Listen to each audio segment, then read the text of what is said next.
I do find it annoying when people are always like, oh, well, that's just the way it is, you know? I feel like if you start putting change into the wind and you start talking about it, how else do people get new ideas? It's when we communicate about them. You know what I mean? I don't like That's the exactly complacency. right. I don't like complacency either, and I love Celine Dion, but that one song, and that's the way it is. Well, it's like, wait, I don't agree with that, Celine. I love Hold on, you. hold on I a love second, you Celine. down. That's not the move. That's not where we're going. I am Jay-Z head nodding to it because it is a bop, but I disagree with the idea. I disagree with the idea 100%. Just that part of the song. The rest of it's kind of great. Yeah. Slaps.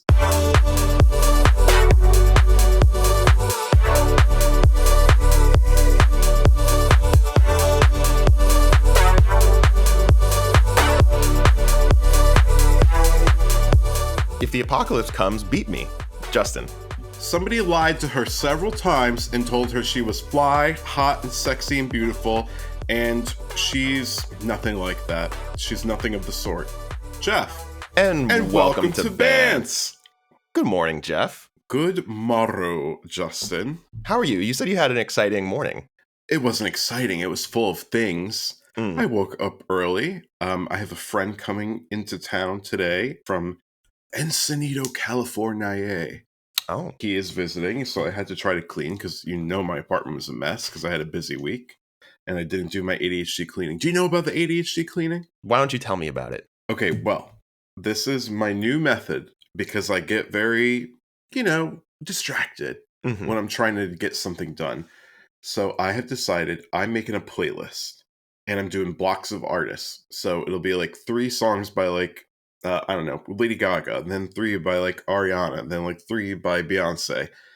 Each of those 3 songs, I clean one room, as much as I can in that room in that amount of time. So maybe it's dusting, maybe it's vacuuming, maybe I have time to do both, or just general tidying. Then when that artist block ends, I move on to the next room, and I go so on and so forth until I get my apartment a little once over. You know? Yeah. So it's a way to quickly get it done in bite-sized chunks, which I like. It's a little bit what's it called? The Pomodoro method or whatever it's called? Where Justin, it's exactly the Pomodoro method. Nice. You get it. Yeah, yeah. I feel like I'm either very scattered or I'm hyper focused. Sometimes, when I get into the groove, into the flow state of the clean, suddenly I'm into the groove, scraping the grout with a toothbrush. You know what I mean? Sometimes I'll get too lost in the sauce. Just your grout scraping? When I get too lost in the sauce. I'm shocked by this because given your past apartments, I mean, these were pre-brandy and you cohabitating times. That was there was some science experiments growing in there. Let's just say. All right, we've litigated this on the pod before, so why don't we go ahead and get into some... I don't think that we've litigated enough, but all right, we'll go to Hot Topics. Because we got a lot to talk about today. Well, Justin, why don't you tell us about our first topic? Sure. So we've been talking on the pod for a couple months at this point about the new Apple TV show Pluribus, which is being created by Vince Gilligan of Breaking Bad and Better Call Saul fame. Better Call Saul. Apple has been releasing a bunch of teasers for the show, which are 9-second long little interesting, titillating clips that are teasing the concept of the show. But they finally released the full 2-minute trailer for the show. And it finally exposes what the actual setup is, what the themes of the show are going to be. So have you seen the trailer? No.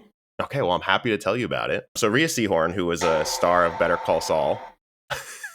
Yes. I'm certainly not playing the trailer while you're talking. Yeah, you never do that. Famously, you've never done that on the show before. Nope. Yeah, so it stars Rhea Seehorn, who is a star also of Better Call Saul. Many people think that she was underrated in that part, that she should have won more awards. She stars as a woman in seemingly a post-apocalyptic situation of some kind. There's a lot of scenes of wreckage, grocery stores are empty, and she is being communicated with by what appears to be the government. The president of the United States, who is telling her that she should join them. It's unclear who them is, but it seems like a cult-like group of people who are all very happy. And their goal is to make sure that she is happy. Her character, Rhea Seehorn's character, Carol, is happy. So it's interesting. I think there's a lot of potential themes that this could be about. Depression is an obvious one. Cult of personality, right? It's interesting because the trailer has the captions, happiness is a state, and then cut to a scene, and then cut to of mind, which I think is interesting because, you read that as happiness is a state of mind, but also state as in government, nation, a place. So I wonder if there is something to be said here about like willful ignorance and how that can bring happiness, and maybe how that interplays with like culture and politics. Vince Gilligan, a great creator, obviously, Breaking Bad, one of the most acclaimed TV shows of all time. He got his start in The X-Files. He was a writer and director on The X-Files, which is, of course, an iconic sci-fi show. So I find it really exciting that he's going back to sci-fi, and I'm excited to watch this show for sure.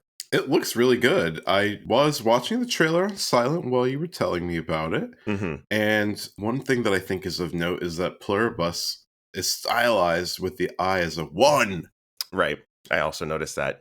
Okay, so we're thinking she's unique in some capacity. Right. I wonder, obviously, because of the cult-related themes, like the individual versus the collective is another potential angle here that Vince could be tackling. Mm-hmm. There's a lot. It's a rich soil, I feel like, here. A rich soil. Yeah. I guess I'm going to have to spend $18 a month and have, my Apple TV Plus again, because between that and I think soon the third season of Silo, I think comes out pretty soon. Yes. Like within the next few months. Yeah, they've been pumping them out, Apple TV, And I will say, quick note, this didn't make Hot Tops, but they're removing the Plus. Did you hear about this? Excuse me, what? They're removing the Plus. It's just Apple TV now. That's the name of the streaming service. Okay. I mean, James, what's happening? We got to stop changing the names of these streamers. It's kind of crazy. This one I kind of get, because all of like the nows, the maxes, like the suffixes, I can kind of do without. I think they're kind of unnecessary.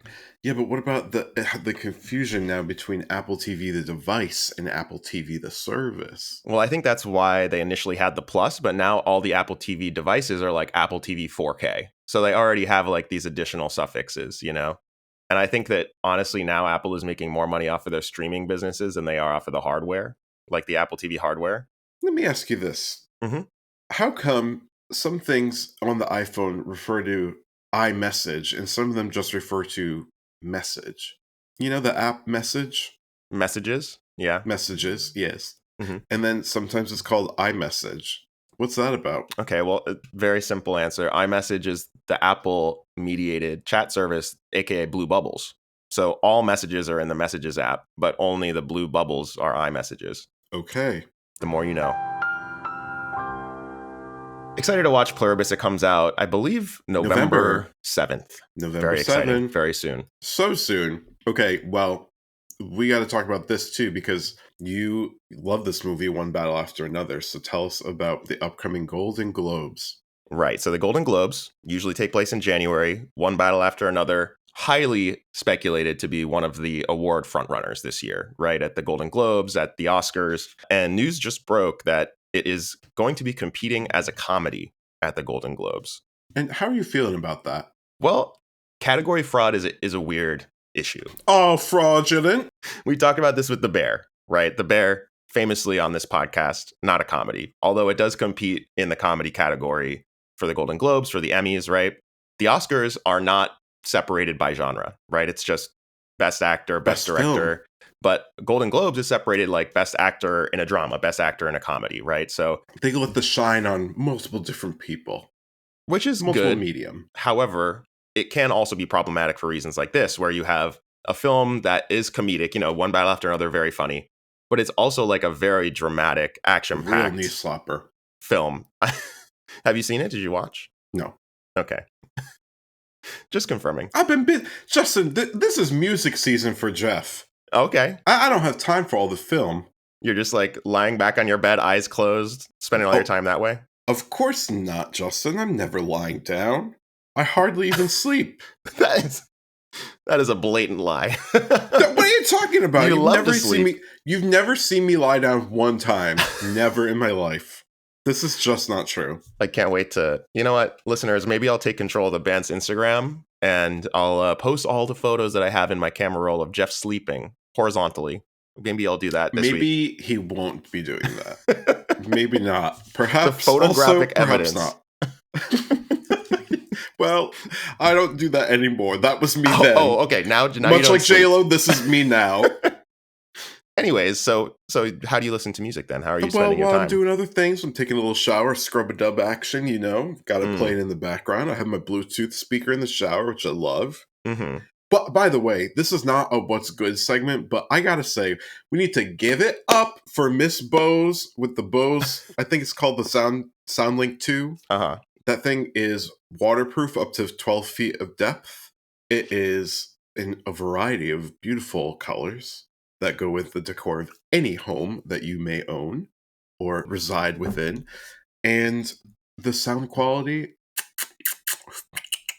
do you taste that? It's delicious. Has a certain je ne sais quoi. Oh my god, and that bass be bumping, girl. You put it in the shower, if you get some water on the speaker, you can hear the little droplets like sizzling from the bass shaking it so hard, and they go popping off into your face. It's amazing. Little Jurassic Park vibration energy. That's exactly right. Yeah. Damn. Let's give it up for Miss Bose.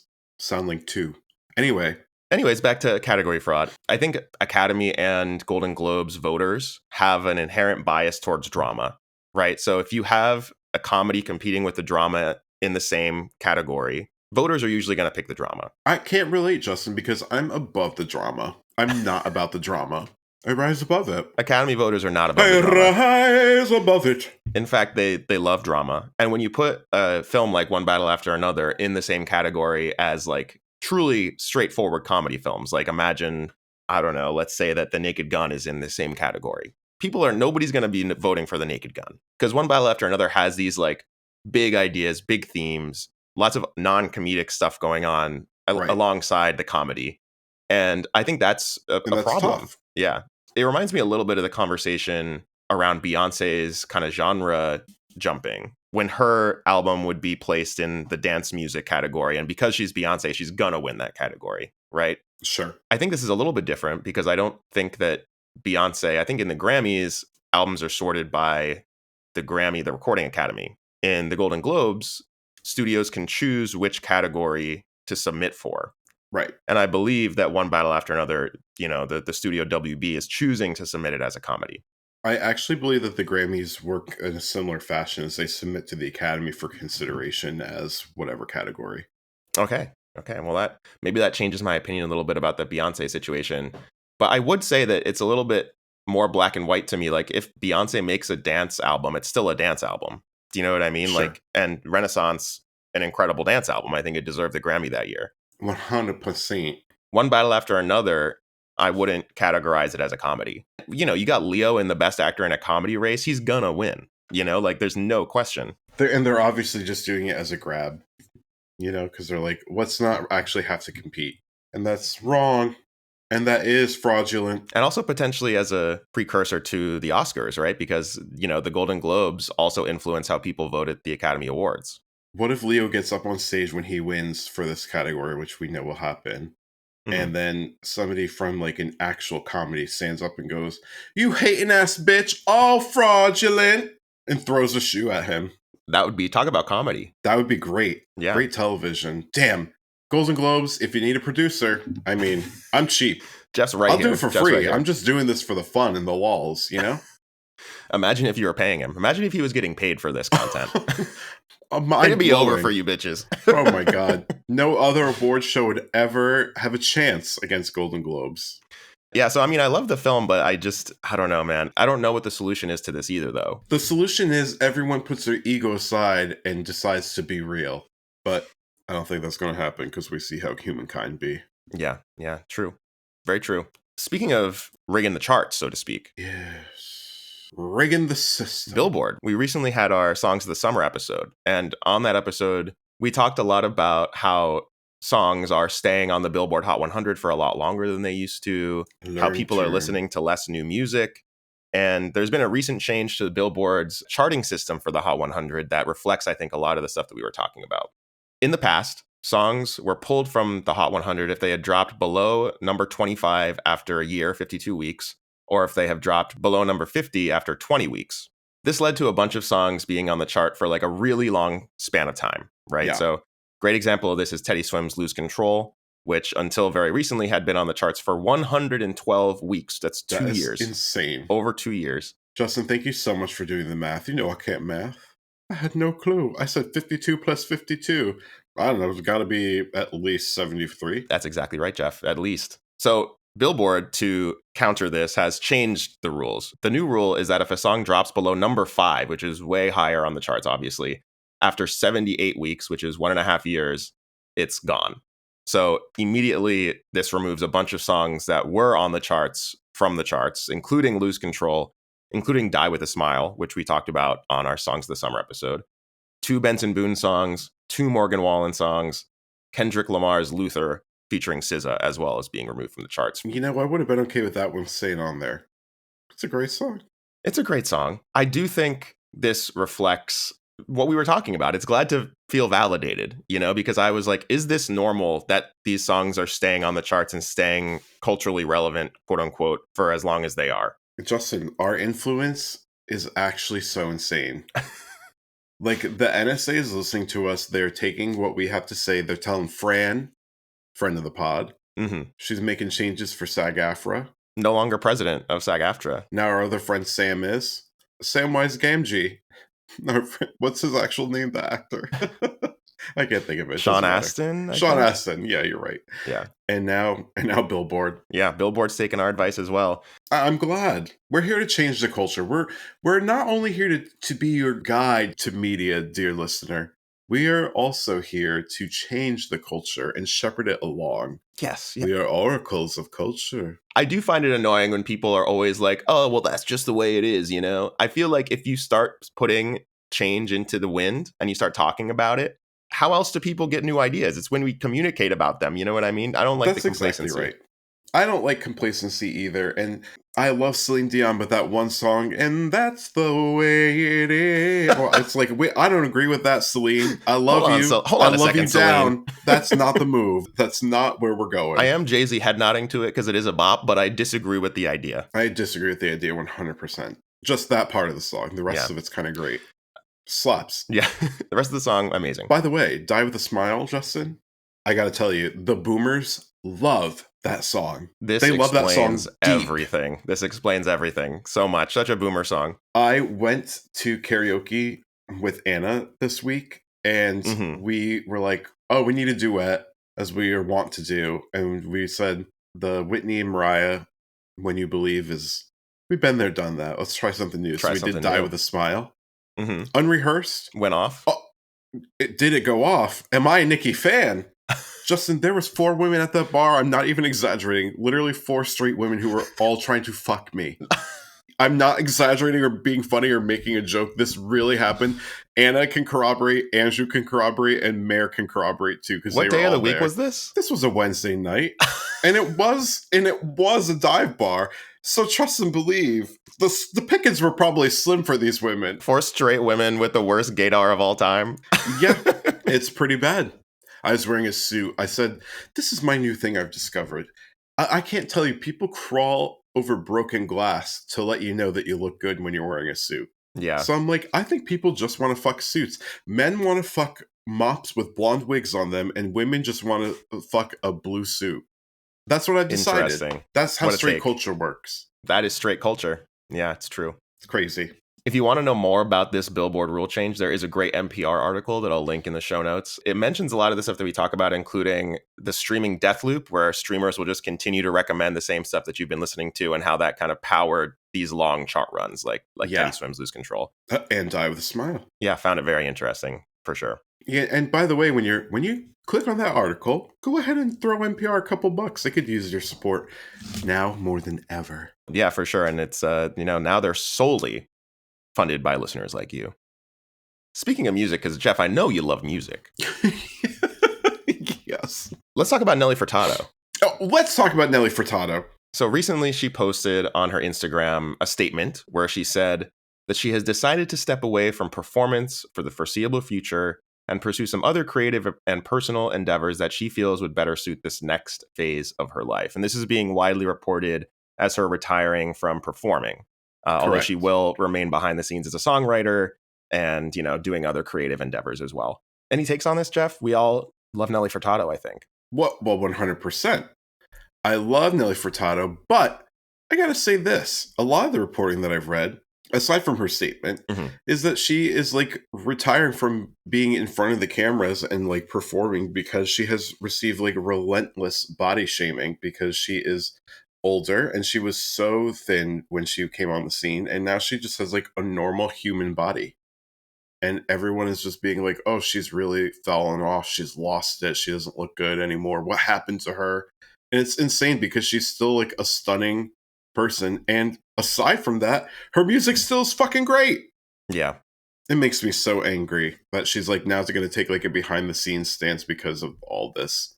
Like, what's wrong with people, by the way? And you know what? I'd love to see all these blank profiles, if it's not even AI, which we all know that it is, and see what these people look like. Because I bet they're not even one iota as attractive as Nelly Furtado is. And I bet she has more talent in the shit that she just shat that morning into her toilet than they have in their whole body.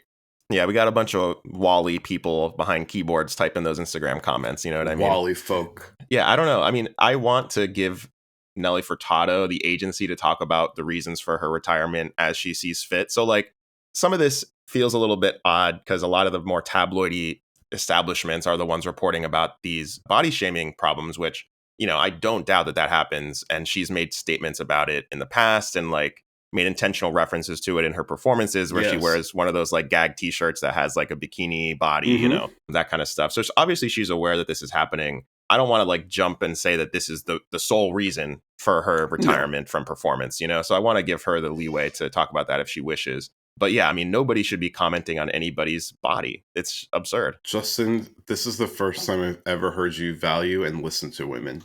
Ever? Yep. Oh, well, I guess that's a point for me. It is a point for you. This is the growth we're talking about. Learning and growing always on the pod. Mm-hmm. But yeah, it's absurd. Nobody should be talking about anybody's body, especially women. Like, I think like especially female performers are so, their persona is so tied up with their body. And I think that's like a real problem in the industry in general. So true. I was thinking about that the other day and was wondering, like, what if we had disembodied talent? This could be an Apple TV show now that I'm thinking of it. This is like a thing. This could become a thing. There's disembodied talent. So you don't see a person, human person. You just enjoy the talents without the image. That's something to think about. It's interesting. I think that the persona of the artist is inherent in the appeal of the art, you know? Right. So not always, you know, we got artists who are intentionally anonymous. You know, like there's a lot of DJs that intentionally keep their identities anonymous, and they love to wear the masks and helmets, Justin. Yeah, exactly. I've been saying for years you got to get one of those. Banksy is another great example of somebody who's stayed relatively anonymous over the years, especially in the early years. I don't even know who that is. Famous street artist? Not Banksy. Familiar? Yes, of course. Okay. Paper shredder. Exactly. Child with red balloon. It's an interesting idea. For sure. Did you see her Tiny Desk concert, by the way, last year? I did. I think you shared it with me last year. Okay, good. Yeah, very cool. Very cool. She's a great artist. I think generally underappreciated in terms of like just the bops that she has. What's your favorite Nelly Furtado song? I do like, I mean, the obvious choices. I'm a big fan of Timbaland production. So I'm like a big fan of like Promiscuous Girl. I like Maneater as well. You are. I think that's probably my favorite album of hers, that era. I really loved Whoa Nelly. It's interesting the transition from I'm Like a Bird to... Yeah, I remember when that happened, I was like, damn, this is crazy. She's like a totally different person. But my favorite Nelly Furtado song is Turn Off the Lights from Whoa Nelly. Oh, okay. 2000. Very good. Underappreciated. Well, Geoff, let's talk about another, I would say, underappreciated pop star, Lily Allen. Okay, tell me about her. Well, by the way, she pioneered the Converse with dress look. She did. Talk about 2012 people, you know? We talk about a lot about Zooey Deschanel. We got Wally people, we got 2012 people, we got the quirky girls. Yes, Lily Allen is, I think, one of the quirky girls from that era. We don't talk about that enough, but she recently dropped her first album in 7 years. It's called West End Girl. This is an interesting one because I think Lily Allen has this reputation of being very provocative and kind of loud and brash as an artist, which has done her very well. You know, she's found a lot of success in that lane. This album is super introspective, and I don't know if you've seen in the tabloids, Geoff, but she's just gone through a very high-profile divorce with actor David Harbour, who I surely have. stars in Stranger Things, among many other film and TV shows. Yeah, so I just wanted to bring this up because it's a really different album for her. It's a bit of a comeback album. And I think this one, she's not an awards favorite. Lily Allen is not somebody who's winning Grammys left and right. But this one I feel like has the feel of something that might get a little traction at the Grammys. I've listened to most of the album at this point. Well, this is very exciting. It's pretty cool. I mean, it's pretty depressing listen because it's basically like one woman's story about how her marriage fell apart, which is very tough. But the production is really varied. There's like a lot of different styles of music on here. There's like hip hop influenced drums. There's more down tempo stuff. And it feels very real and raw in a way that feels Lily Allen, but different from what she's put out before. So I just wanted to put that on people's radar because I feel like, I forgot about Lily Allen. I think you referenced her a couple pods ago. And I was like, oh yeah, I forgot about that lady. And now she's putting out this pretty bop of an album. And that's again my influence. Okay, I said, guys, remember Lily Allen? And then she said, oh, Geoff mentioned me. Let me put out an album. Geoff mentioned me. Let me divorce my husband and then put out an album. She definitely wasn't working on it for the past few years. I think it was actually recorded in like 2 weeks. Oh, it's damn. One of those albums. Oh my God, I love it. I've got to give it a listen. Give it a listen for sure. I really did like that song Smile. Remember that one? Yes, that's like, I think probably her best known song. Yeah, probably. And then she had that song about her brother jerking off, right? That one I don't remember, but I'm sure it exists. Alfie? I think it's called Alfie. And her brother was Theo in Game of Thrones. Yeah, Theon? Is that his Theon, name? yes, sorry. Yeah, Theon Greyjoy. You're a real one. You're a real fan. Well, I am excited to listen to that. There's a lot of good music right now, and I won't give it away, but I've got an especially good album to talk about in our final segment of the day. But before we get to that, Justin, to get in the Halloween spirit, you suggested we watch a movie film together. That's right. I suggested, why don't we watch something that's spooky, not scary, so that Geoff can watch it in the spirit of Halloween. And we have been talking on the pod a lot about the TV show Buffy the Vampire Slayer. And I thought, you know what I haven't seen, and I know that Geoff hasn't seen, is the original 1992 Buffy the Vampire Slayer film. And we're doing our very first ever special Halloween rewind segment this week. Special Halloween rewind. Ooh. So when we come back from our break, we're going to be talking about 1992's Buffy the Vampire Slayer. We'll be right back.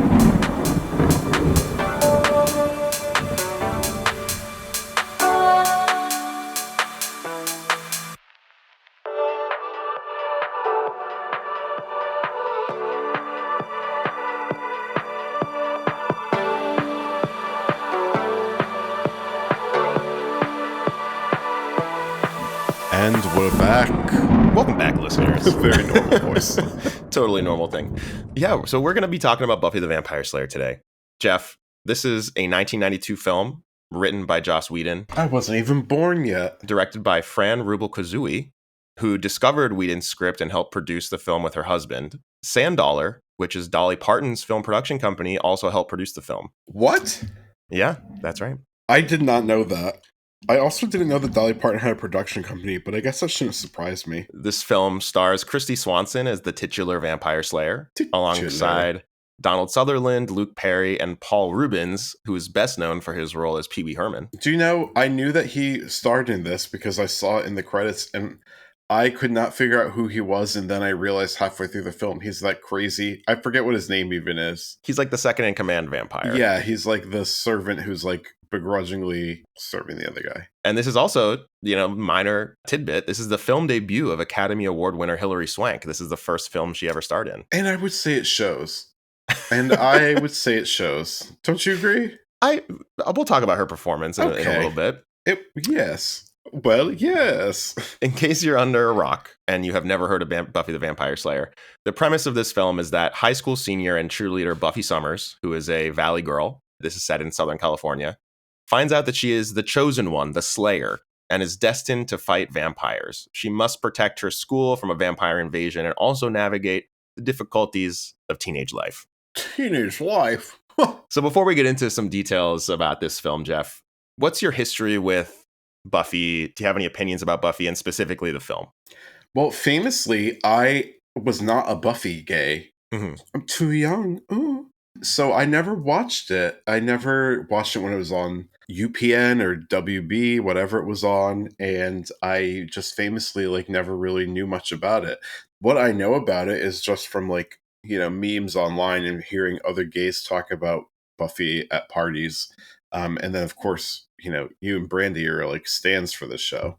Mm-hmm. So I really had no entry to Buffy. This is sort of like my real entry or onboard to the series. Cool. Interesting. And you guys are huge fans, right? That's exactly right. Yeah. So Brandy, I would say 100% Buffy the Vampire Slayer is Brandy's favorite TV show, like bar none. It's one of the most, I would say, influential TV shows of the last few decades. Joss Whedon as a creative force is obviously hugely influential on the current media space, right? He is the showrunner and writer and oftentimes director of Buffy. He directed the first two Avengers films, and I think that his writing style of like banter has really come to define the superhero film tone 100%. That we see in a lot of action movies these days. So it's really interesting to go back and watch this film, which was one of his first kind of solo screenwriter gigs. He, before this, was like a script doctor and would come in and kind of punch up scripts for other people. This was one of his first like solo creative endeavors. Script doctor sounds like the name that somebody would use for their like drug dealer. I gotta go to the script doctor. Like someone in like the 30s, perhaps, Yeah. Like, oh, I'm going to see a jazz man about some pills. Jazz man? Yeah, they say crazy Smoke things that jazz like that. reefer stuff. What do they call it? The wacky tobacco. The wacky tobacco. This film in the Buffy fandom is kind of reviled. And that's largely because it was not a big success when it first came out. Joss Whedon very vocally said that he did not like the film because they changed too much from his original screenplay. And he actually had a huge feud on the set of the film with Donald Sutherland, who plays one of the main characters in the movie and was the biggest star at the time of the movie's release. I cannot see that man and not think of President Snow from the Hunger Games. Really? Yeah. I always think Invasion of the Body Snatchers. Oh, you know, that 70s movie? Oh my God, no, because too scary. I would never. Yeah, so his character in this movie is called Merrick. And there was a huge feud. Apparently, he was like improvising lines, and Joss Whedon, being a precious writer on the set, was like, I don't like that. But the producers and the director were like, he's the biggest star we have. Let him do what he wants, That's tough. So that caused some creative friction. I might say to the detriment of the film. Yeah, let's get into it. Geoff, what did you think of the movie? What did you think of the film? I mean, okay, I thought that this movie I thought it was quaint to watch this because I'm like, oh, I see there are a lot of through lines from this film in like current media. And I can see how a lot of things in current media and media of like, that I consumed growing up was influenced by this heavily. However, I think the movie is so bad, so corny, and poorly acted by like everyone, including Donald Sutherland and definitely Miss Hilary Swank. That was so tough to watch. Yeah. I'll put it this way. Like I said, this film is like really hated in the Buffy community. And I think a lot of that is like loyalty to Joss Whedon. Deservedly so.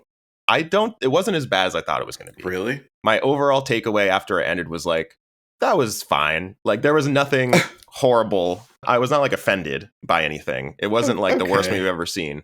But it was also pretty, it's trying to be two different things, right? It's trying to be a comedy. And you can see that the comedy that it wants to be is something like what ends up becoming like Legally Blonde in like the early 2000s, right? Yes. Like a blonde, stereotypically airheaded woman actually being like a badass. That's kind of what it's approaching. Although it's not quite that either. I guess we can get into that later. But it's not actually that funny. Like most of the writing is not that funny. And I don't know if that's from Whedon's script or if that is changes from Whedon's script that happened. And it's also trying to be like this supernatural, like action movie. Right. And also the action is not quite that good. So it's trying to be two things. Not quite that good, Justin. I've seen better acting in a fucking high school theater production. Well, exactly. I mean, it's like Tree Number 2 did better than most of the actors there. It's trying to be two things, and it's neither of those things. It doesn't do either of them very well. If it was funnier, maybe you could have the acting could be interpreted as like camp. But I think because it's not that funny, it's just like, oh, these are just bad actors. And I think that Donald Sutherland, I hate to agree with Joss Whedon, we haven't even brought up the fact that he's since been canceled or Me Too'd due to allegations of misconduct on the set of Buffy and also misconduct on the set of Justice League, which he came in and directed after Zack Snyder left that film. I did not know this. Okay. Learning Yes. a lot of new things. He apparently was a big yeller and was especially, allegedly abusive to women on the sets of his movies. So I could see that. He looks like an angry white man. I hate to agree with Joss on this one, but Donald Sutherland was like an absolute nothing burger in this film. His acting was terrible. That death scene? Terrible. It was insane. It just went on for so long. It was like they were like, hey, by the way, we have a new script. We're giving it to you right now. You have to act this in 10 minutes and you're dying. And he's like, let me get as much camera time in my death scene as possible. Well, apparently that was a scene that was changed from the script. So I guess Joss Whedon's original script said that he would die by suicide, like if the vampire would hypnotize him into killing himself. But the studio or the director thought that it was too dark, and they were trying to make it a lighter comedy. Well, you got to remember, we're coming off of the back of the Satanic Panic.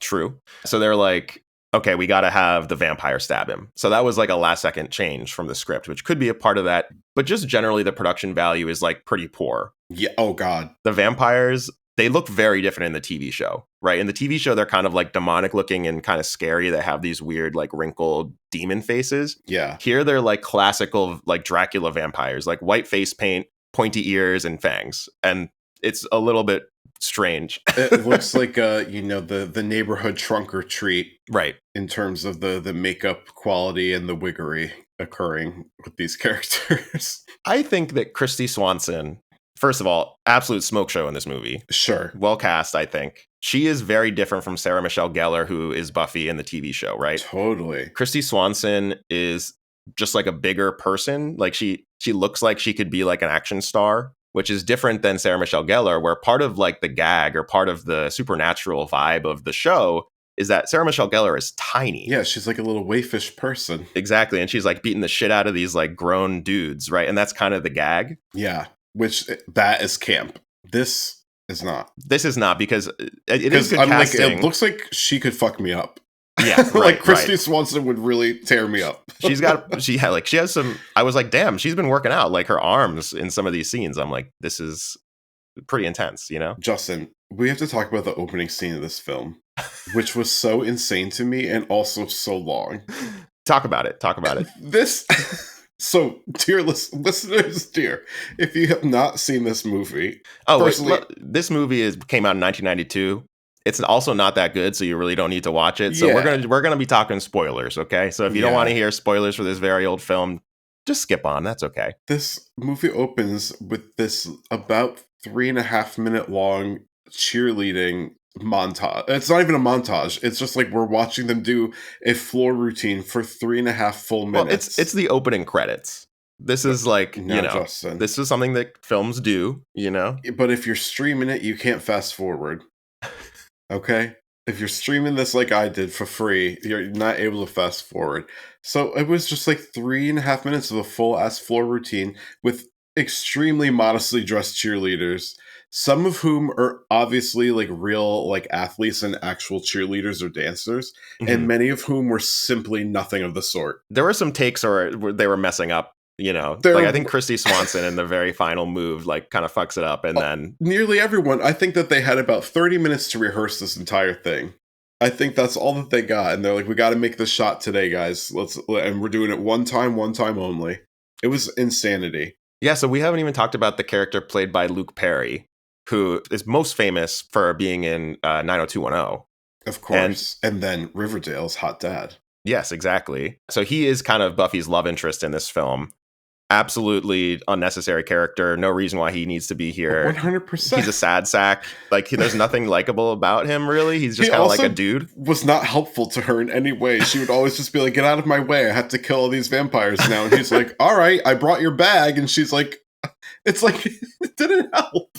Yeah, he didn't help in any way. But the production was limited to only 5 weeks on this film because of his shooting schedule for 90210. That is crazy. So I think that's part of the reason why it's crazy, because I watched this and I was like, this feels like a bad episode of the TV show. So it feels like it's on a TV budget, even though it's a feature film, which is like tough. Yeah. Cable TV budget. It is interesting, though, because a lot of the themes that go on to be much better in the TV show are present and there. It's just that the execution is so bad. Like I think that there's two core relationships that the movie wants to be the core of the film. The first is between Merrick, who is the Watcher played by Donald Sutherland. He's like this mentor figure for Buffy that's supposed to train her and teach her about how to kill vampires. Which he also does in a strange way. Because the first time he's like teaching her how to kill vampires, they're in a graveyard and he's like, hey, like this kid who was in your school was bitten, killed, and buried like within the last like 3 days. And so we're going to stand over his grave and he'll come back to life and pop out of the ground and then you have to kill him. And she's like, okay, how? And he's like, you'll just know. And he throws her like a cross and like a stake. And so he comes up out of the ground and Donald Sutherland is like, okay, now stab him. Like so calmly, like with the same cadence that I just said those words to you. And she's like, okay. And then she just like shoves the knife, the cross at him and kills it. It's like, what is happening? Donald Sutherland's performance in this film was giving, I'm just here so I won't get fined. know? I don't want to be here. I was actually made to be here. This is actually a big inconvenience for me, so I just like to get on with it. Yeah, it's wild. Naomi Campbell. Do you ever see that clip of her? I recognize the clip. She has to testify. Yeah, it's great. I was thinking Marshawn Lynch. Have you seen that clip? Of course, I'm just here so I don't get fined. Exactly. And then Katy Perry said it when she was in Super Bowl interviews. I know things. I know straight culture. Look at my hat. Look at my outfit today. Don't I look very straight? So straight looking. Straight passing, some would say.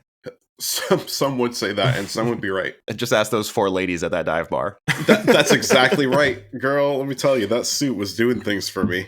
But yeah, so I think that relationship between Merrick and Buffy was supposed to be like one of the centerpieces. Yeah, but it was so flat. There was nothing there. I'm like, I don't really think you guys care very much about each other at all. Her breaking the hypnosis of the vampire and kind of the climax of the film was supposed to be like a callback to his last words about the music stopping. Yeah. But that made no sense. It's like, how did he know that the music was going to stop? What does the music stopping even mean? Justin, it was bizarre. Nothing Insane. About this movie made any sense. I truly don't know how it was made. Like, I'm glad it was because of what it gave us, which I think like maybe we've kind of talked about the film enough, I think, because there's really not much there. Not much to say. Well, there's I think a lot to say about what followed from it. Yes, right, and the like, themes that are present here was helpful, right, and the culture surrounding it, right. So I see this movie as an interesting like time capsule, right, because this was made in 1992. We're exiting the hyper commercialized era of the late 80s, and we're entering what is becoming this like kind of nihilist grunge era of the early 90s. And Buffy's outfits and costuming reflect that change, that shift, right? Like at the beginning of the film, she's a cheerleader and she's wearing all of these like very like let's get physical jumpsuits and like hot bright neon colors, leggings, acid wash jeans. And as she starts to fight vampires, she starts wearing flannels, cut off jean shorts, Doc Martens, leather jacket famously. And it seems to say like, okay, now that we're exiting this like period of innocence in the 80s and we're entering this period of grunge reality growing up. Bad girl. And it seems to be like, this is the right way to develop, is to like transition into this grunge. So I think it reflects that that cultural transition. But a key difference between this storyline and something like Legally Blonde is that in Legally Blonde, it's like, no, you don't have to be a grunge girl. You don't have to go goth. Right. You can actually be like a blonde, pink-wearing cheerleader type and also go to Harvard. Yeah. You know what I mean? Or slay vampires. And I think that the TV show nails that a little bit harder. And I think that is really reflective of the late 90s, early 2000s era of girl power that we talked about on the Spice Girls episode. Justin. 100%. Which this movie doesn't really do. I was kind of expecting or hoping that maybe it had a little bit of that, but no, it's more like, no, we got to get down in the dirt and serious and start wearing plaids. Yeah, it's like now I'm different. Yeah, exactly. Like it's two different modes. Something has changed within me. It was very like Riot Girl. Yes, very Riot Girl feminism. Yeah. Which was like, I'm not going to be sexy, for the boys. I'm wearing my baggy plaids. I'm wearing my denim cutoffs. I'm wearing my Docs. You know what I mean? I'm wearing my baggy plaids. Yeah. That's going to be stuck in my head now. I'm wearing my baggy plaids. it doesn't quite get there in a way that the TV show, I think, does get there. And the TV show spans from like 97 into the early 2000s when when grunge was transitioning back into this commercialized form of feminism, like the girl power, Spice Girls, Legally Blonde, Clueless era of feminism. Yeah, Clueless. I very much see that. I also feel like something else that this movie kind of set up for me is like Mean Girls. I feel like Mean Girls owes this movie quite a bit too. Tell me why. Firstly, I think like there are obvious parallels between like the grungy version of Buffy, the Riot Girl version of Buffy, to somebody like a Janice Ian in Mean Girls, who's like, fuck the system, I'm wearing my baggy plaids and I can do whatever I want and I don't have to look a certain way and I'm different now because I've had a trauma or like a change that has like changed me, and so now I'm looking at the world differently. Yeah. And then like that's kind of juxtaposed with somebody who's more in the mainstream, like a Regina George, who is like, I would say, Buffy Summer before she became Buffy the Vampire Slayer. Yes. You know? I think the point of Mean Girls is like that you don't have to fit in and you can all be different people, but that you also don't have to like assume these labels that are ascribed to you. Yeah. So it's sort of like a subversion of like what we're seeing in this film version of Buffy. Yeah, the difference with Mean Girls being that Janice isn't the main character, or she's one of multiple main characters. Right. So we have different perspectives on femininity depending on who you're talking to, right?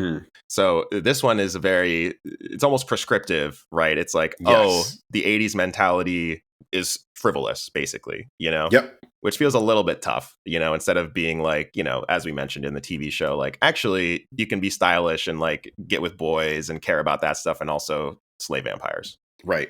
I also want to talk about like why somebody who just watches this film might be like, how can the TV show possibly be good if it's based on the same thing? One thing that I have already mentioned is that it manages to capture that like late 90s, early 2000s, girls can do it too attitude of like, I'm looking good and I'm doing the hard work, right? That's one just like philosophical aspect that it gets right.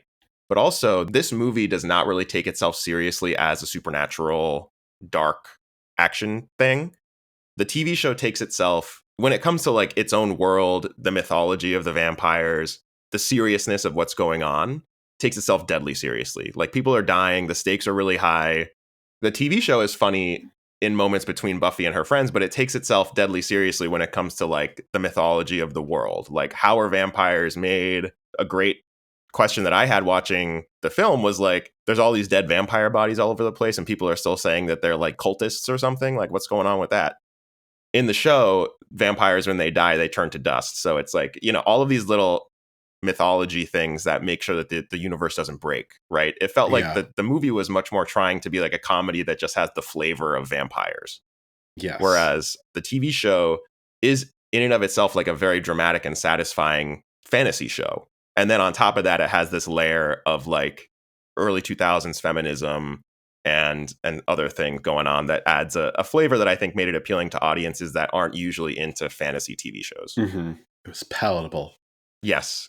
I mean, I have one friend here and we were talking about like fantasy and sci-fi and she was like, I don't really like that kind of stuff. And I was like, okay, well, have you watched Buffy? And she was like, oh, I love Buffy. I'm like, Buffy is like, by definition, like so sci-fi, so fantasy, the show.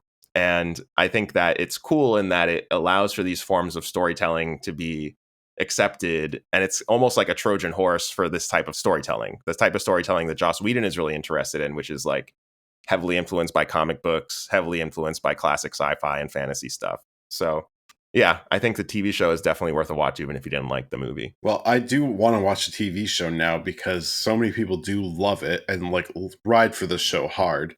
I see the beginnings of something that could be great from this movie. And so now I want to like actually see that happen. I also am feeling nostalgic for like those shows of that like late 90s era because they were so like fun and the fashion was great and the music was always good. There's like fun needle drops and like all that shit. So I kind of I think I want to check it out this week. In the TV show, there's a lot of great bands that come and play. Like there's sequences in, it's called the Bronze, which is like the neighborhood like hang for the teenagers or whatever. Oh yeah. and they come and perform there. It's like a trope of these types of shows.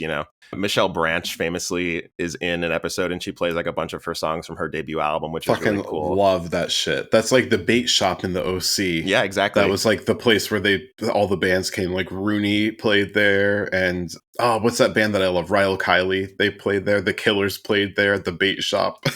Yeah, I mean, the OC had a lot more music, and I think the OC is one of the shows that kind of set off truly the trend of all these teen shows bringing contemporary music in. But Buffy was also doing it and came out before the OC. Mm-hmm. It wasn't quite as much music as the OC was doing, but there are great scenes. Love that shit. Yeah, anything else you want to say about the influence of this film? Would you recommend it? I would certainly not recommend you watch it. I think you've heard everything there is to hear. This whole show is like nothing happens. Nothing that does happen really makes sense. The makeup is bad. The acting is bad. The comedy, I'm using quotes there, is also bad and certainly not funny. There's exactly one funny gag that I laughed at. And which was... You may not have even caught it because it was during the credits. Like closing credits, end credits? Yes, the closing credits. I certainly didn't. As soon as those hit my screen, I turned it off. I said, okay, that was that. Okay, well, at the end of the film, there's a vampire attack on a school dance. And Buffy, of course, kills all the vampires. And as the credits roll, there's like a local TV network that is like interviewing people who were at the dance, asking them what happened, right? It's a lot of like, oh, they must be cultists or whatever. Like, nobody thinks that they're vampires. I did see this, yes. And then they're interviewing one kid, and he's like, yeah, these guys were coming in through the windows, like they had fangs, and their eyes were so cold, like they had no feeling at all. And then there's like a beat, and then he's like, I think they were the Young Republicans. Yikes. And I was like, damn, timely. I mean, yeah, well, we can't even get started down that road. I did laugh because it was very unexpected. I was like, where'd that come from? They were the Young Republicans. Well, let's take a quick break and we'll come right back with some recommendations for you guys. Let's do it.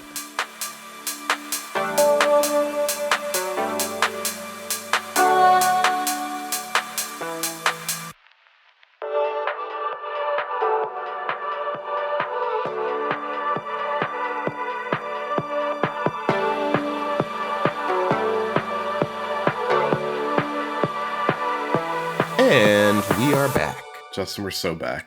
And we're so ready for a little segment we like to call What's Good? What is good? And Justin, as we do every week, I'd love for you to go first. Sure, I will go first.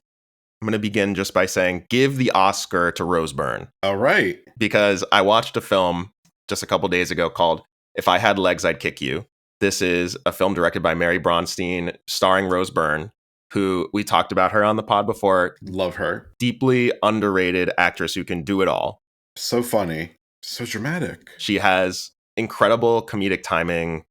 She's also a great dramatic actor, classically trained, like has the Shakespeare lineage, like she clearly can do drama. She can do comedy. You love pedigree, and you always talk about this. Do I? This might be the first time. No, it's very important to you. You always talk about that. That's why you're like, I had to go to Columbia University in the city of New York. Ooh, it's been a while since we've mentioned that. Readers, I got to tell you, Justin just got hard. I heard his little danger hit the underside of the desk. It made a loud thump. Danger? Never heard that one before. Well, interesting. I've heard it. Is that spelled the same as danger? Justin, we don't have time to get into this. Okay. This film is called If I Had Legs, I'd Kick You. Point for me. Mary Bronstein is a director who is probably best known for her film that came out in the late noughts called Yeast. It was like, do you know the mumblecore movement where it was like there were almost no scripts and it was kind of totally improv? No, I've never heard of this, but this sounds like something I'd like. It's very like late 2000s core. Yeah, okay. It's same vibe as like Zooey Deschanel. Okay. It was like quaint and cute that people were just kind of mumbling non-dialogue to each other, and kind of like the overall plot was outlined, but the dialogue wasn't written. So it's just an improvised film? But a dramatic improvised film as opposed to like comedy improv. Do you have examples of films that were made in this vein? Drinking Buddies is probably the most well-known one. It was like one of Anna Kendrick breakout roles. And It also had Jake Johnson and Olivia Wilde in it. What a cast. Joe Swanberg, he was one of the really big proponents of the mumblecore genre back when he was starting. That's probably the best known film. Anyways, it's been a while since she made a film. That was her last film. It came out in like 2008 or 2009. And it becomes clear when you watch this film why there was this big gap. This movie is semi-autobiographical. Rose Byrne is a mother who is taking care of her daughter, who is dealing with some kind of illness. It's unclear exactly what the illness is, but her husband is away at work. He is a captain of some kind of seafaring vessel, and he's like away for a long period of time, like multiple weeks. Did she have a widow's walk? A what?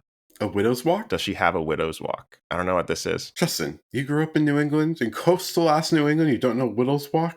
It's that thing on the roof or the third floor of your home where you can look out at the sea so that the woman can see if her seafaring husband is on his way back.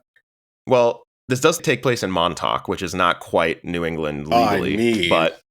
please, well, let's stop this right now, because geographically and culturally speaking, Montauk is the same as New England. Everyone's like, oh, it's New York, it's mid-Atlantic. Bitch, Montauk is closer to where I currently am sitting at my desk than it is to New York City. I'm saying I agree. I 100% agree. However, it is a part of New York State. This was not directed at you, Justin. I'm sorry that you are the ire of my malcontent.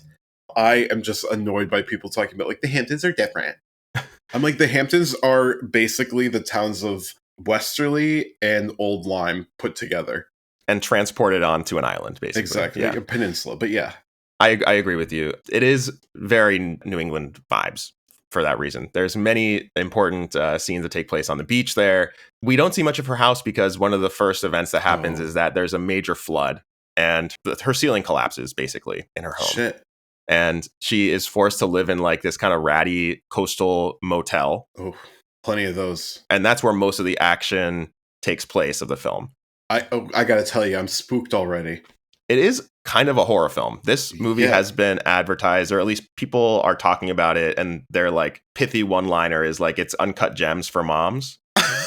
And I think that's a little bit reductive, but it's not wrong because it does make you want to throw up. It is an intensely anxiety-provoking film that is really raw and honest about the difficulties of motherhood and how it causes you to kind of feel like you've lost any sense of self, how you're kind of just unmoored and undone. You're just a faucet. You're just somebody who is like doing things for other people at all times, and you never have any time for yourself, and how suffocating and difficult that can feel.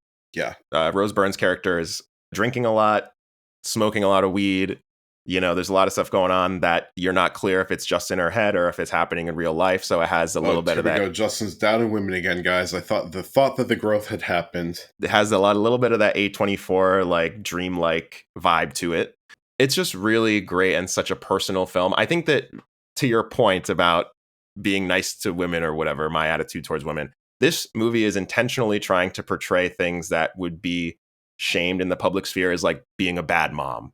And I think a lot of this film is about guilt that mothers feel, especially like even more than fathers, about having to be a perfect mom, and anything that you do that is not in that category is like so bad and completely your fault. And like, there's no sympathy for you in that situation.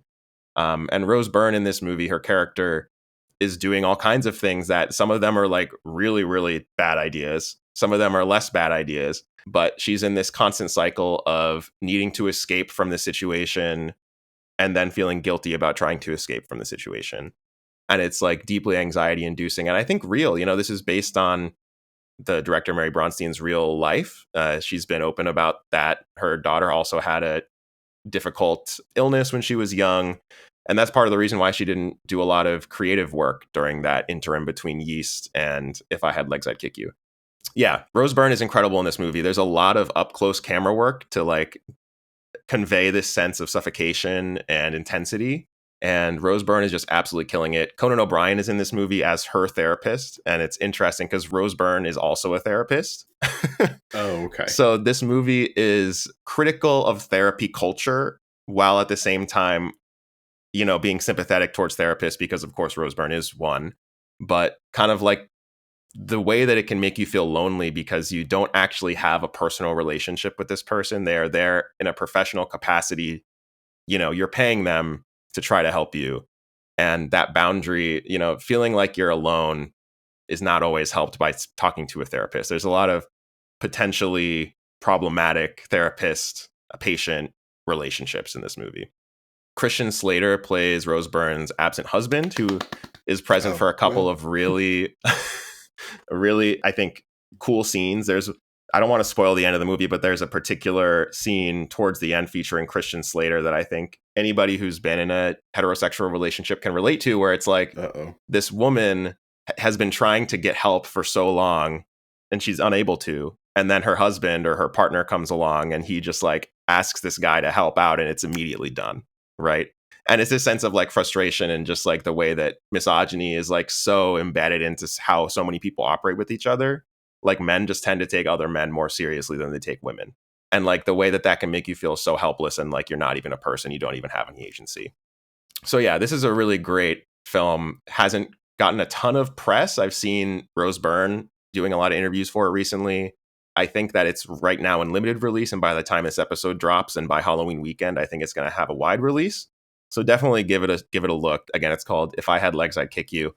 And I would be absolutely flabbergasted if Rose Byrne doesn't get nominated for Best Actress, because it's like all-time performance. Wow. I love Rose Byrne from Damages. That's my first also introduction to Rose Byrne, which I love Damages. You love Damages. And Justin, I love music. Yeah, so tell me what's good with music this week, Geoff.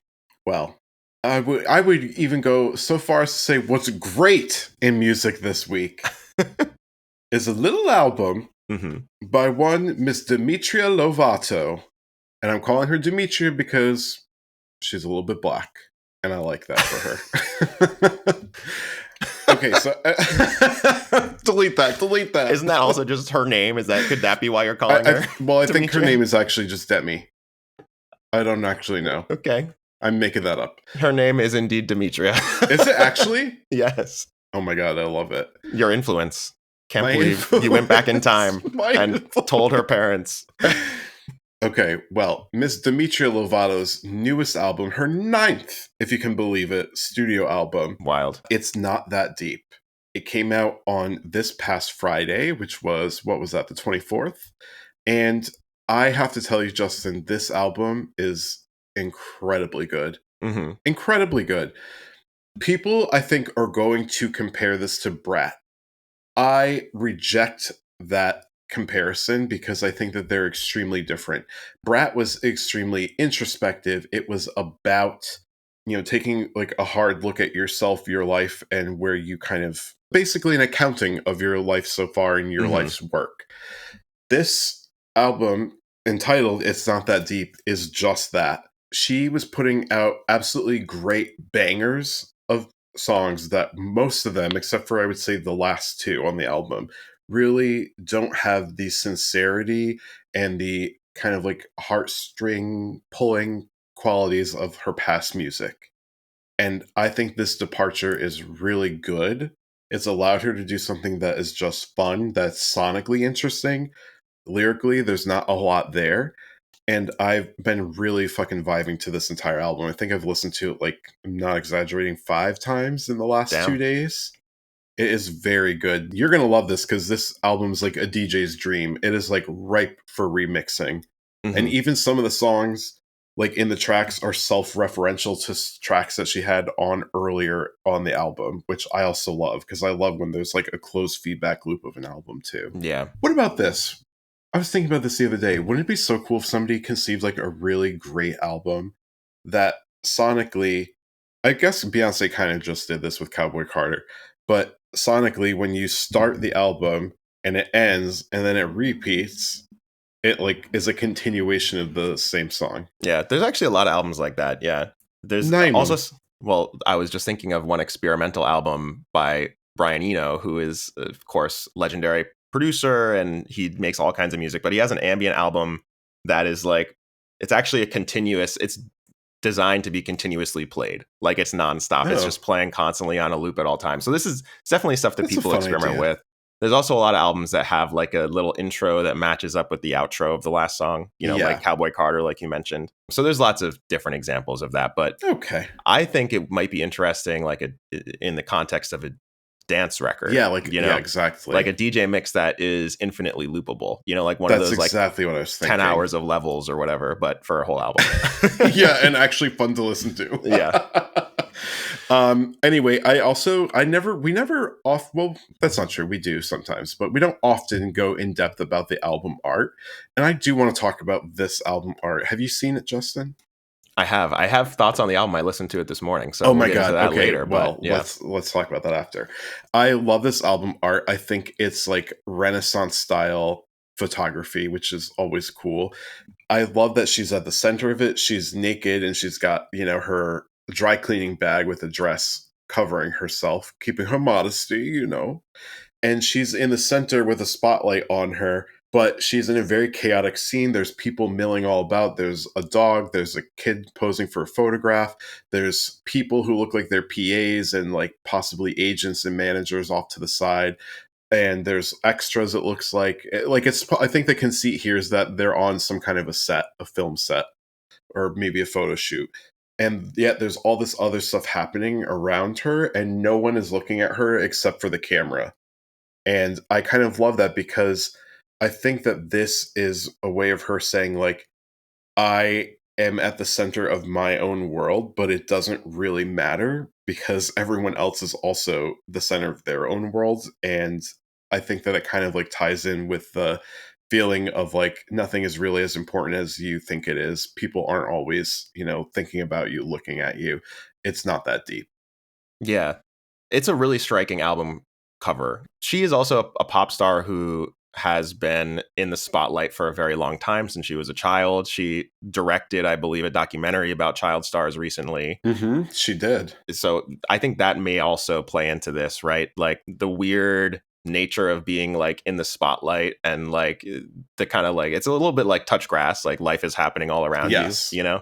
Yeah, so I listened to this album once this morning because we were texting about it last night, and you were like, this is an incredible album. First of all, important to note that this is Demi's first dance pop album in a while. Her previous two albums were very rock inspired. Yeah. And I think their reception was a little bit mixed. It was mid. Yeah, I don't know how people felt about those albums. This is straightforward commercial dance pop. Ooh, girl, the club. We going out this autumn. I've talked to a lot of people recently who are like, why isn't anybody making bangers anymore? Like Lorde put out an album, Sabrina Carpenter put out an album. Demi said, hold my beer. Right. If you're that person. Demi said, actually, hold my vodka soda. If you're like, I need a banger, listen to this album because there's a bunch of them. Also worth mentioning, the main producer on this album, Zone, Zhone, the same producer who produced Kesha's latest album, Period. Mm-hmm. If you like this album, Geoff, I don't know if you've revisited Period, but well, you know that I have. It's very similar in vibe. I think it's a very cool dance album as well. He also has done a lot of work with Troye Sivan. I think he produced Rush for Troye Sivan. Of course. We love Rush. There's a little bit of a lineage there with this producer. I will say, instrumentally, sonically, it's not quite as adventurous as something like Brat. Didn't I just say don't compare them? Didn't I just say that? Oh my God. No one listens to me. I'm just saying the production is very clean, commercial, catwalk type dance music. 100%. And if you're looking for that, it will give you that. This album is for you. For me, dance music, my favorite type of dance music is like the fucked up sounding dance music. Like it's got a little bit of grit to it, and this is very shimmery, shiny dance music. Which I also like, but not my particular favorite flavor. I will disagree with you on one thing in that I think that actually lyrically... It's crazy because I thought that this was my what's good, and here we have Justin waxing poetic. We're having a conversation here. We're having a conversation. I think this lyrically is actually deeper than it comes off, and I think that the title is a little bit tongue-in-cheek because while these are dance songs and they are made, and the singles especially are made to be played in the club and are a little bit like provocative and kind of like consumer ready, there's a lot of the other songs towards the middle of the album that I think are actually pretty lyrically intense and more aligned with a lot of what Demi's previous work has been. Like Sorry to Myself is an example of that. There's a couple of like breakup type songs in the middle that I think have some good lyrical content. Yeah. And Ghost. When you said like there's not much here lyrically, I kind of disagree with that. I think that it is a deeper album than maybe the album title suggests. So yeah, I think this is more in your camp of like popcorn dance music, club pop music. So I think this is a little bit more in your like lane of what you like in music than it is mine. But I found this like a really fun easy listen. And it's only like a half an hour long album. So it's really quick. It is very fun. And even songs that have like a slow part, most of them also have a heavy dance part, with the exception of the final track, Ghost, which is more of a ballad. Yeah, Ghost is like Demi as everyone expects her to be, I would say. It's giving confident, it's giving unbroken. Okay, this song is going to be huge. Kiss. You know that one, Justin? Yes. It's fun to kiss. I use my tongue like this. That song Kiss is going to be huge. It's going to be playing at every gay club. It's going to be playing every time that's like getting to the late hour of the club. The lights are going to come on and people are getting down and dirty on the dance floor, finger blasting, booty shaking, sweat dripping, tongues intertwined, saliva swapping. You know what I'm saying? Yeah, I mean, even this song, which I think is like very just like club ready banger, even this song has like some pretty cool, like unabashed sex positivity message to it. You know what I mean? Like eating a cherry, don't care that I barely even know ya. I'll take the stick and drive it manually. What's the point of all the space in between? My lips, your lips, take me to the chorus. I kiss my lips. Okay, I'm not going to do like a Shatner reading of all the lyrics, but you get it. It's fun. It's a fun song. So much fun. Love that. And then I also really love the first track. It's called Fast. I wanna go fast. I wanna go hard. What I love about that song is this reminds me of like when you're walking into like a club and you're starting to see the lights and you're kind of like walking through maybe those beaded curtains to get to the area. You know what I'm saying? Yeah. And you're like, ooh, what's going to happen? I'm hearing like this thumping bass and I'm hearing these like fun, what are those things called? They're like those tubes of different lengths that make particular sounds when you hit them, like a particular note. What are those called? Like chimes? They're not chimes. They're like plastic tubes that you actually use them to percuss. You know, you like smack PVC them pipe? on stuff. Yeah, it's like a PVC pipe, but it's like has like each one is like cut to its particular length so that it makes one note. Anyway, there's a lot of sounds like that. It sounds like very kind of like underground. Yeah. It's very fun. I like that. And then there's another really fun song called Little Bit, which I think is probably the song that most people would be like, oh, this sounds like Charlie XCX music. Because it's got like lots of elements of like the PC music sound to it. Yeah, this is the only song. It has this like really interesting sound at the very beginning where I was like, oh, that's a little bit of cool sound design there. The rest, I think, are sounds of dance music that have been done before. Wow, Justin said this is not groundbreaking. Not everything has to be groundbreaking. I'm just describing what it is. Because it's not that deep. Exactly. You're like it's just fun music. I understand. I'm not a hater of this album. I did say the other day or last night that this album is a 10. I've since listened to it 3 more times, and I would say I'm not giving it a 10, but I'm going to give it like a very strong 8.5, leaning on 9 in terms of like a perfect work of an album. Yeah. But I think this album really is great. It eats. It's very fun. I like it more than I think any other album that I've heard this year. Damn. Okay. Good shit. So that's what's good. All right, Geoff. Well, happy Halloween. This has been a fun episode. Justin, happy Halloween. What are you doing for Halloween? Don't have any solid plans at this point. Still working out what my costume's going to be. Might have to do a little bit of a budget-friendly closet costume this year, depending. There are a lot of costumes up here in Connecticut. I'm just saying. You could always come on here. Also costs money, unfortunately. We're having an absolute banger of a party. I know. Well, Justin, if you're DJing, you have to get paid. So I'm just saying. I mean, if you're paying me, I'll do it. Just saying. Okay. We'll talk off pod.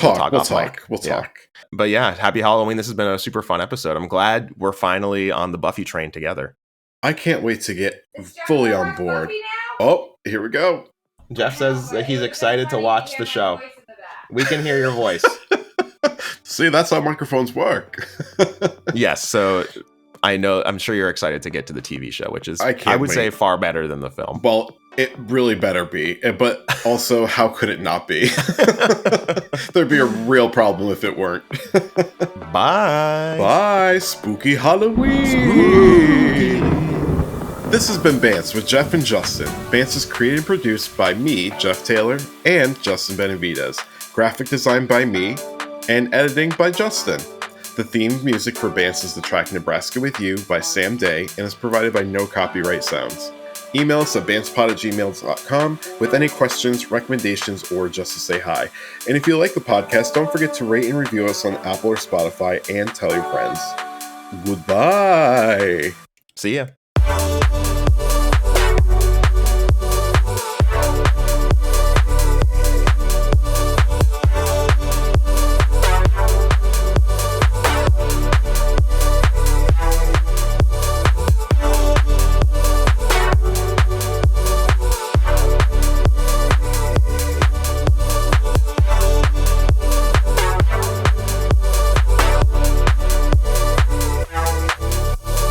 Oh, maybe I should do a Dracula voice. I don't know if I can do that. Whatever. This has been Vance with Geoff and Justin. Vance is created and it's sounding Indian, and that's racist.